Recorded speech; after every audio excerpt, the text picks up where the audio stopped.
Hi, welcome along to Arsenal Fan TV. Now, the news is out. Arsene Wenger has been given a 4-match touchline ban. They finally made their decision on it. Of course, it all relates to the game last week against Burnley when Burnley got that equaliser, the penalty which was awarded to them in the 93rd minute. Arsene Wenger was incensed by the decision, which, by the way, ended up being correct, and was sent to the stands by the referee, John Moss. Went to go down the tunnel. Instead of going to the stands, just stood there. And then the fourth official, Anthony Taylor, came to him and sort of said, listen, you got to go down the tunnel and up to the stands. Wenger was really unhappy. Emotions really, coming really high at the time. Little slight push on the fourth official. It was a slight push, but he shouldn't have done it anyway. And he's been banned for it. 4 games he's going to miss. Let's have a look at those 4 games that he's going to be missed. He will be out for the game against Southampton tomorrow. He'll miss the game against Watford. He'll miss the game against Chelsea. And he'll miss the game against Hull. That's unless there's a replay for the game against Southampton. Then he'd miss that one, second one, and he'd be back for the game against Hull. So that bit of stupidness really by Arsene Wenger has really cost him. He's not going to be able to stand on the touchline. Will that have any effect at all on the team? And that's the thing. I mean, he's ever present on the bench. Will it have an effect on the team? I can't really see it having that much effect on the team because it's a touchline ban. That means he can't be on the touchline. He can't be on the bench. But he can still be in the stands. And we've seen it so many times when managers have had these touchline bans. They're up in the stands, sending bit of papers down to the bench, making little phone calls. It gets there.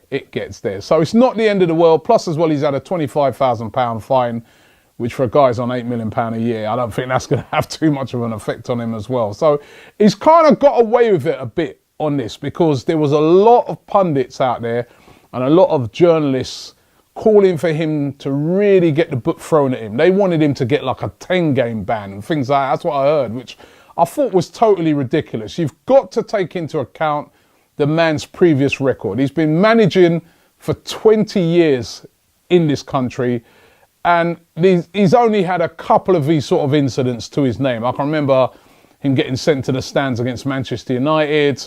There was the incident with Mourinho when he pushed Mourinho. But apart from that, for a man that's been here for 20 years, I mean, some of the hysteria that I saw in the press, I was listening to Adrian Durham earlier on Talk Sport, and the guy was going off his head.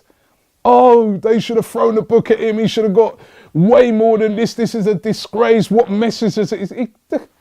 Come on. Did he get the referee and strangle him? I mean, if you listened to Adrian Durham, you'd have thought he headbutted the ref or something. There was a slight push. It's wrong.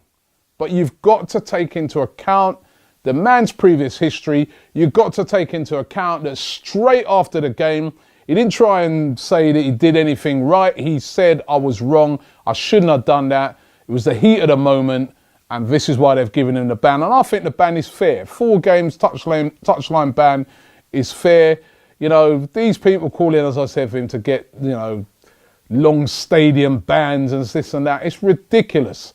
And, before you start saying, oh, well, it's a bad influence for the kids and that, it's not great to see that. But listen, I don't think any kids are watching that and they're going to think, right, I'm going to go and push the referee this weekend slightly because I can get away with it because Wenger got away with it. He hasn't got away with it. He's got a 4-game touchline ban and he's had a fine. And, as a dad who's got a son who plays football and I'm there week in, week out, just came from a game today that he was playing, watching them on the touchline, watching the referees, the whole respect campaign. I don't think that this ban is unfair. I think that it's a fair ban.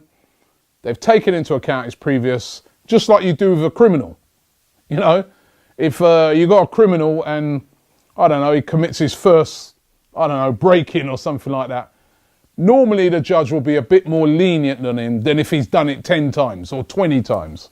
So some of these people, just get real, calm down. I know you're trying to make a story out of it, but it's very boring. 4 games is fair. the FA have done the right thing and it'll be a touchline ban. Now, will it galvanise the team at all? That's what we're going to have to wait and see. You know, sometimes teams react to this and they're like, you know what, let's do this for the gaffer. I want to see that from Arsene. I want to see that against Southampton. I want to see that against Chelsea next week, Watford. I want to see that. I want to see that, a reaction to that where they're galvanised. But he'll be out for those games. Maybe he can sit with Granit Xhaka and the two of them can talk about discipline. What do you guys think? Leave your comments below. Do you think it's fair, or do you think he should have got a longer ban? For me, it's fair, but let me know. But Wenger won't be in the dugout tomorrow against Southampton. He'll be serving, once again, a 4-match ban, and he's been fined 25 grand by the FA, and that's the end of the matter. Done.